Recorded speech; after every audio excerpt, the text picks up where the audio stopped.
Hello viewers, welcome to Deeps Mathematics 23. So இந்த video கிளாஸில் வந்து 12th ஸ்டாண்டர்ட் தமிழ் புத்தகத்தில் இருக்கக்கூடிய 7வது இயல் தாங்க நம்ம படிக்க போகிறோம். ஸோ அந்த வகையில் முதல் பாடம் வந்து பார்த்திங்கன்னா இலக்கியத்தில் மேலாண்மை அப்படிங்கிற பாடம் இருக்கும். ஸோ அது வந்து நமக்கு தேவையில்லை. அதுக்கு அடுத்து இருக்கக்கூடிய செயல் பகுதி அதிசயமலர், அதுவும் நமக்கு தேவையில்லை. ஸோ அதுக்கு வந்து அடுத்தபடியாக நமக்கு எது வந்து தேவை அப்படின்னு வந்து பார்த்திங்கன்னா, ஸோ ஃபர்ஸ்ட்டு இந்த இயலில் நம்ம எதை படிக்க போகிறோம்னா தேயிலை தோட்ட பாட்டு, முகமது ராவுத்தர் எழுதுனது. இதுதான் வந்து நமக்கு ஃபர்ஸ்ட் வந்து இந்த இயலில் தேவையானது. ஓகேங்களா? சரிங்க, ஸ்ட்ரைட்டாக வந்து எங்கே போயிடலாம்? நம்ம இதுக்கான சொல்லும் பொருளும் இலக்கண குறிப்பு எதுவுமே கிடையாது. அப்போ ஸ்ட்ரைட்டாக எங்கே நம்ம படிக்கணும்? இந்த நூல்வெளி. சரிங்களா?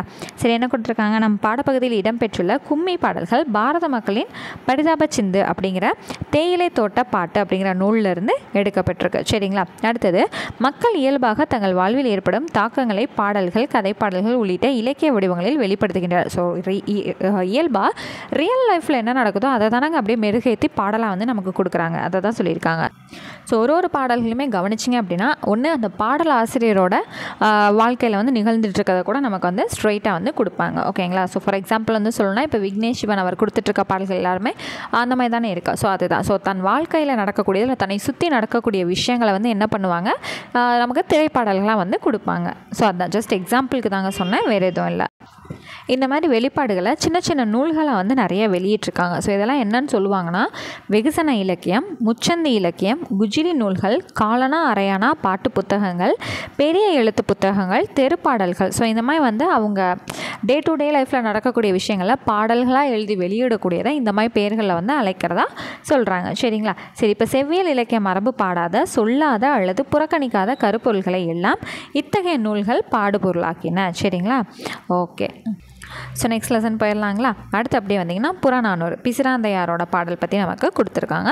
ஸோ புறநானூறு எவ்வளோ முக்கியங்கிறது உங்களுக்கே தெரியும். ஸோ இதோட வகை வந்து பார்த்திங்க அப்படின்னா நேரிசை ஆசிரியப்பா, திணை வந்து பாடான் திணை. ஓகேங்களா? ஸோ அடுத்து வந்து இதோட துறை வந்து என்னென்னு கொடுத்துருக்காங்க அப்படின்னா செவி அறிவுருவு அப்படிங்கிறது கொடுத்துருக்காங்க. செவி அறிவு ருவு அப்படிங்கிறது கொடுத்துருக்காங்க. ஓகேவா? சரி, இப்போ இதோட சொல்லும் பொருளும் பார்த்துருவோமா? காய்நெல் அப்படின்னா விளைந்த நெல், மா அப்படிங்கிறது வந்து ஒரு நில அளவு. ஓகேங்களா? அடுத்து செருனா வயல், தமித்து தனித்து, புக்குங்கிறது புகுந்து, யாத்துங்கிறது சேர்த்து, நந்துங்கிறது என்னதுங்க தலைக்கும், வரிசைங்கிறது முறைமை, கல்லுங்கிறது ஒளிக்குறிப்பு, பரிவுங்கிறது அன்பு, தபங்கிறது கெட, பிண்டம்ங்கிறது வரி, நச்சின் அப்படிங்கிறது விரும்பினால் அப்படிங்கிறது கொடுத்துருக்காங்க. ஓகேங்களா? ஸோ அடுத்து வந்து அப்படியே வந்தோம் அப்படின்னா இலக்கண குறிப்பு. காய்நெல் வினைத்தொகை, புக்க பெயரெச்சம், அரியாங்கிறது ஈறுகெட்ட எதிர்மறை பெயரெச்சம். ஸோ அடுத்த நூல்வெளி படிச்சிடலாங்களா? ஸோ புறநானூற்றின் 184வது பாடல் இங்கே நமக்கு கொடுத்துருக்காங்க. ஓகே, புறநானூறு என்னென்னு அழைப்பாங்க? புறம்னு சொல்லுவாங்க, புறப்பாட்டுன்னு சொல்லுவாங்க. சரிங்களா? சரிங்க, இப்போ அடுத்தது பண்டை தமிழகத்தோட அரசியல், சமூக வரலாறு, அவங்க எப்படி வாழ்ந்தாங்க, அவங்களோட கொடை எப்படி இருந்துச்சு, குறுநில மன்னர்கள் எப்படி இருந்தாங்க, இந்த மாதிரி நிறைய விஷயங்களை பற்றி சொல்லக்கூடியதான் என்னதுங்க நமக்கான இந்த புறநானூறு. 2000 ஆண்டுகளுக்கு முன்னாடி தமிழர்கள் எப்படி இருந்தாங்க, சிம்பிளாக சொல்லணும்னா இதுதான். சரிங்களா? சரி, இதெல்லாம் தான் இவ்வளோ பெருசாக நமக்கு கொடுத்துருக்காங்க. ஓகேங்களா? அடுத்தது இந்நூலை 1894ஆம் ஆண்டு உவேசா அச்சில் பதிப்பித்தார். ஓகேங்க. இதன் சிறப்பு கருதி இதனை பலரும் ஆங்கிலத்திலும் பிற மொழிகளிலும் மொழிபெயர்த்திருக்காங்க. ஆங்கிலத்திலையும் மொழிபெயர்த்திருக்காங்க, வேறு சில மொழிகளிலையும் மொழிபெயர்த்திருக்காங்க. ஓகேங்களா? கலிஃபோர்னியா பல்கலைக்கழகத்தின் தமிழ் பேராசிரியரான ஜார்ஜ் எல் ஹார்ட் அப்படிங்கிறவர் தி 400 Songs of War and Wisdom, an anthology of poems from classical Tamil Purananuru அப்படின்னு சொல்லிட்டு என்ன பண்ணியிருக்காரு, இதை ஆங்கிலத்தில் மொழிபெயர்த்திருக்காரு. எப்போது? 1999 வந்து மொழிபெயர்த்திருக்காரு. இது நம்ம ஆல்ரெடி படிச்சிருக்கோம் இல்லைங்களா? சரிங்க. அடுத்தது இந்த பாடல், அதாவது இந்த பாடப்பகுதியில் கொடுக்கப்பட்டிருக்கக்கூடிய பாடலோட ஆசிரியர் பிசிராந்தையார். நமக்கு பிசிராந்தையார்னா என்ன தெரியும்? பாரதிதாசனோட நாடக நூல்கிறது தெரியும், அதுக்கு சாகித்ய அகாதமி விருது கிடச்சிருக்கணும் தெரியும். பிசிராந்தையார்னு ஒரு நபரும் இருந்திருக்காரு. அவர் புறநானூற்றில் பாடல் எழுதியிருக்காரு. சரிங்களா? பிசிறுங்கிறது பாண்டிய நாட்டில் இருந்த ஒரு ஊருங்க. ஆந்தையாருங்கிறது இந்த புலவரோட இயற்பெயர். அப்போ ஆந்தையாருங்கிறதா இவரோட பேர், பிசிர் அப்படிங்கிறது இவர் இருந்த ஊரோட பேர். சரிங்களா? ஸோ இதுவுமே முக்கியம். அந்த பிசிராந்தையாரில் பிசிறுங்கிறது எதை குறிக்குது, ஆந்தையாருங்கிறது எதை குறிக்கிறதுங்கிறதும் நமக்கு கேட்பாங்க. சரிங்களா? இவர் காலத்தில் பாண்டிய நாட்டை ஆண்ட மன்னன் அறிவுடை நம்பி. அப்போது இவரோட காலத்தில் இருந்த பாண்டிய நாட்டு மன்னன் யார்? அறிவுடை நம்பி. அதுவுமே நமக்கு கொடுத்துருக்காங்க. அடுத்து பிசிராந்தையார் அரசனுக்கு அறிவுரை சொல்லக்கூடிய உயர்நிலையில் இருந்தவராம். ஓகேங்களா? ஓகேங்க. ஸோ புறநானூறு வந்து நம்ம கம்ப்ளீட் பண்ணிட்டோம். அடுத்தது சங்ககால கல்வெட்டும் என் நினைவுகளும். ஐராவத மகாதேவன் இவரை பற்றி நம்ம 9th சோசியல் புக்லேயுமே நம்ம படிப்போம், 9th தமிழ் புக்லேயும் நம்ம படிச்சிருக்கோம். ஓகேங்களா, ஏறுதழுவுதலில் இவரை பற்றி நம்ம படிச்சிருப்போம். ஓகேங்களா, ஸோ இங்கே இருக்கக்கூடிய பாக்ஸ் மட்டும் நம்ம படித்தா போதுமானது. ஓகேங்களா, ஸோ ஃபர்ஸ்ட் வந்து என்ன கொடுத்துருக்காங்க, தென் தமிழ்நாட்டில் உள்ள குகைகளில் கண்டுபிடிக்கப்பட்ட கல்வெட்டுகளில் பிராமி வரி வடிவத்துடன் தமிழி, தரமிலி, திராவிடி என்று அழைக்கப்படுகிற வேறுபட்ட வரி வடிவங்களும் இருப்பதை ஆய்வுகளின் மூலம் கண்டறியப்பட்டது. ஸோ எழுத்து வடிவங்கள் என்னென்ன இருந்துச்சுங்கிறத சொல்கிறாங்க. சரிங்களா, இது எல்லாத்தையும் இவர் ஐராவத மகாதேவன் எந்த நூலில் சொல்லியிருக்காருன்னா ஏர்லி தமிழ் எபிகிராஃபிங்கிற அவரோட நூலில் வந்து அவர் சொல்லியிருக்காரு. சரிங்களா, ஸோ அடுத்து வந்தீங்க அப்படின்னா அடுத்தது புகழூர் அப்படிங்கிற கல்வெட்டில் காணப்படக்கூடிய 3 தலைமுறை மன்னர்கள். எத்தனை தலைமுறை? 3 தலைமுறை மன்னர்கள் பதிற்றுப்பத்தில் 6வது 7வது 8வது பாட்டோட தலைவர்களாக வந்து இருந்திருக்காங்க அப்படின்னு ஐராவத மகாதேவன் வந்து எழுதியிருக்காரு. சரிங்களா, அடுத்து இதை மறுத்து இம்மன்னர்கள் முறையே 7வது 8வது 9வது பாட்டோடைய தலைவர்கள் என்று விளக்கியிருந்தார். ஸோ ஃபஸ்ட்டு 6 7 8ன்னு சொல்லிட்டு அதுக்கப்புறம் 7 8 9 அப்படிங்கிற விஷயத்தையும் வந்து அவர் விளக்குறாரு. சரிங்களா, அவ்வளோதாங்க. ஸோ அடுத்த பாக்ஸ் வந்து பார்த்திங்க அப்படின்னா 1965ஆம் ஆண்டு நவம்பர் 3ஆம் தேதி மதுரைக்கு அருகில் உள்ள மாங்குளம் குகை கல்வெட்டு சங்ககால பாண்டிய மன்னனாகிய நெடுஞ்செழியனுடையவை என்றும் அவை கிமு 2ஆம் நூற்றாண்டை சார்ந்தவை என்றும் கண்டுபிடித்தேன். ஸோ இதை வந்து கண்டுபிடிச்சது யார்? ஐராவதம் மகாதேவன் அப்படின்றவர். ஓகேங்களா, சரிங்க. அடுத்து நூல்வெளி வந்து பார்த்தரலாமா?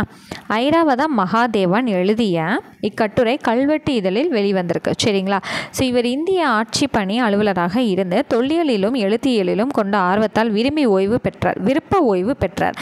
தனக்கு மிகவும் விருப்பமான கல்வெட்டு ஆய்வில் 30 ஆண்டுகள் என்ன பண்ணியிருக்காரு? ஈடுபட்டிருக்கார். ஓகேங்களா, சிந்துவெளி எழுத்துருவை ஆய்ந்து திராவிட எழுத்து என்று அவர் கண்ட முடிவு வரலாற்றிலே வந்து திருப்பத்தை ஏற்படுத்தியிருக்கு. சரிங்களா, அவருடைய ஆய்வுகள் 5க்கும் மேற்பட்ட நூல்களாகவும் கட்டுரைகளாகவும் வெளிப்பட்டுள்ளன. ஸோ அவர் நிறைய 30 வருஷம் வந்து ஆய்வு செஞ்சுருப்பார் இல்லைங்களா, அதை எல்லாத்தையுமே கட்டுரையாகவும் நூலாகவும் எழுதி வெளிப்படுத்தியிருக்காரு. சரிங்களா, ஸோ இவர் என்னென்ன விருதுகள் வந்து வாங்கியிருக்காருன்னு பார்க்கலாங்களா? ஜவஹர்லால் நேரு ஆய்வறிஞர் விருது 1970, இந்திய வரலாற்று ஆராய்ச்சி மைய விருது 1992, தாமரை திரு விருதுங்கிறது 2009. ஓகேங்களா, ஸோ வருடத்தோடு நமக்கு கொடுத்துருக்காங்க. ஓகேங்க, பதிற்றுப்பத்தில் இடம்பெற்ற சேர அரசர்களின் பெயர்கள் புகழூர் கல்வெட்டில் இடம்பெற்றுள்ளதை இவர் கண்டுபிடித்து இலக்கியத்தையும் கல்வெட்டையும் ஒருங்கிணைத்து பாறைகளிலிருந்து பழங்கல்வெட்டுகளை படியெடுத்து ஆய்வு நூலாக்கி இவர் தந்தது இமய பணி. சரிங்களா, ஓகே, அவ்வளோதான், இவரை பற்றி முடிஞ்சிடுச்சு. ஸோ அடுத்து வந்து நமக்கு இலக்கணம் தேவையில்லை. ஸோ ஸ்ட்ரெயிட்டாக புக் பேக் வந்து போயிடலாம்.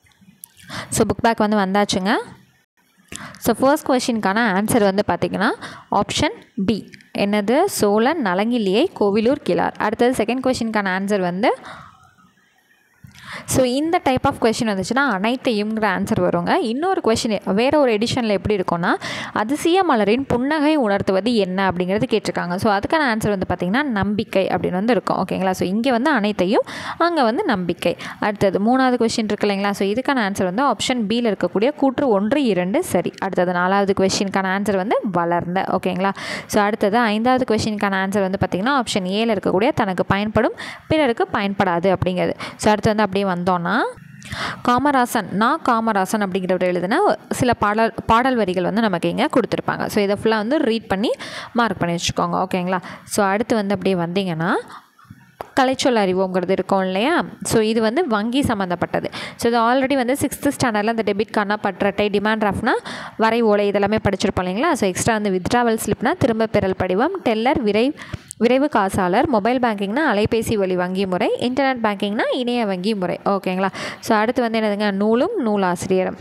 தொல்தமிழ் எழுத்துக்கள் ஒரு அறிமுகம் யாருங்க? செந்தி நடராசன். முச்சந்தி இலக்கியம் ரா வெங்கடாச்சலபதி. கல்வெட்டுங்கிறது ஒரு இதழ்ங்க. கல்வெட்டுகள் சொல்லும் கோயில் கதைகள் குடவாயில் பாலசுப்ரமணியன். நீர்க்குமிழி கே பாலச்சந்தர். வெள்ளை இருட்டு இன்குலாப். முள்ளும் மலரும் உமா சந்திரன். ஓகேங்களா, ஸோ அவ்வளோதாங்க, இந்த இயல் வந்து கம்ப்ளீட் ஆயிடுச்சு. ஸோ நெக்ஸ்ட் கிளாஸில் 8th இயலில் நான் உங்களை மீட் பண்ணுறேன். தேங்க்யூ.